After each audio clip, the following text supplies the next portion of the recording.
আপনি দেখবেন যে সবকিছু সহ্য করা যায়, কিন্তু nuisance সহ্য করা যায় না।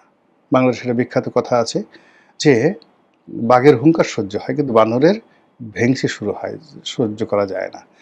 এখন তারেক রহমান সাহেব বা তার দল, অনেক বড় দল। তারেক রহমান সাহেবের অনেক তারা মনে করেন যে বাংলাদেশে তারেক রহমান সাহেবের মতো এরকম রাজপুত্র দ্বিতীয়টি নেই।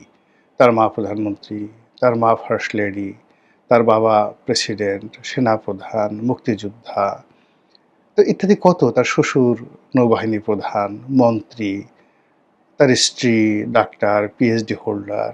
মানে এইরকম যাকে বলা হয় একেবারে ব্লু ব্লাড সব দিক থেকে আপনি যদি ব্রিটেনের কোনো লর্ডকে ধরেন, আর্ল ধরেন বা রাজ পরিবারের কোনো সদস্য, থিওডর রাজবংশের কোনো সদস্য, ঠিক ওইরকম বাংলাদেশে তারেক রহমান সাহেবকে মনে করা হয় ব্লু ব্লাড। তো সেই ব্লু ব্লাডের একজন মানুষ প্রধানমন্ত্রী হয়েছেন। এখন লোকজন তাকে ছোট করার জন্য সে লেখাপড়া কি করেছে, ইন্টারমিডিয়েটে তার রেজাল্ট কি, ম্যাট্রিকে তার রেজাল্ট কি, বিএ পাস সে কেন করলো না, ইত্যাদি ইত্যাদি নিয়ে নানা রকম সমালোচনা।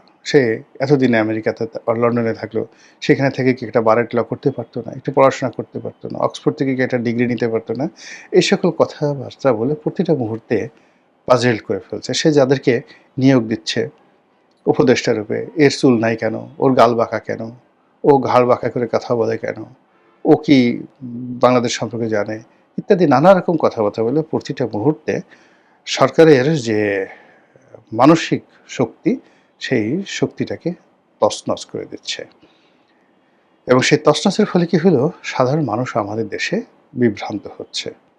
বিভিন্ন মানুষ একপক্ষ বলছে যে না, এই সরকার ৬ মাসের মধ্যে এটা শেষ করে দিয়েছে, বিদ্যুৎ দিতে পারতেছে না, মারামারি হচ্ছে, কাটাকাটি হচ্ছে, আইনশৃঙ্খলার কোনো মানে লক্ষ্য নাই, ব্যবসা বাণিজ্যে কোনো উন্নয়ন নাই, গ্যাসের সংকট, তেলের সংকট, এই ৬ মাসে অন্তত ৬,০০০ সমস্যা বাংলাদেশে কুড়ে কুড়ে খেয়েছে। বিভিন্ন জায়গাতে মন্ত্রীরা কাজের চেয়ে তাফালিং করছে বেশি, তারা সেই ফাটাকেষ্ট হওয়ার জন্য লাফালাফি করছে, তারপরে অভিনয় করছে, ফাঁকি দিচ্ছে, কারো কারো বিরুদ্ধে দুর্নীতির অভিযোগ আছে, প্রবলভাবে দুর্নীতির অভিযোগ আছে। ৬ মাসে যদি এই অবস্থা হয়, তাহলে ৫ বছরের মধ্যে তো তারা মোটামুটি একেবারে ফোকলা বানিয়ে ফেলবে। কাজেই তাদেরকে সুযোগ দেওয়া যাবে না, immediately they have to go, এক্ষুনি তাদেরকে চলে যেতে হবে, টেনে হিসড়ে তাদেরকে নামানো হবে। এবং এটা দায়িত্বশীল বিরোধী দলের পক্ষ থেকে বলা হচ্ছে। তারপরে বিরোধী দলের এ টিম, বি টিম, তারা সরকারের বিরুদ্ধে প্রতিশোধ নিতে যাচ্ছে। অন্যদিকে আওয়ামী লীগের যারা লোকজন আছে, তারা বিদেশ থেকে নানা রকম ফোড়ন কাটছে। এই আজকে আপা আসবে, কালকে আসবে, পরশুদিন আসবে। আজকে নরেন্দ্র মোদী এই কাজ করবে, পরশুদিন এই কাজ করবে। ২০২৬ সনে সরকার ১২টা বাজবে, ২৭ সনের মধ্যেই আবার একটা নতুন অংশগ্রহণমূলক নির্বাচন দিতে হবে আওয়ামী লীগকে কেন্দ্র করে। এই সমস্ত নানা রকম বক্তব্য মানে দিয়ে সামাজিক মাধ্যমে প্রতিটা মুহূর্তে যে হাইপ তোলা হচ্ছে, এই হাইপ দেখার পরে মানুষ তো, সরকারের যারা লোকজন আছেন তারা তো দেবতা নন, তারা মানুষ, রক্ত মাংসের মানুষ।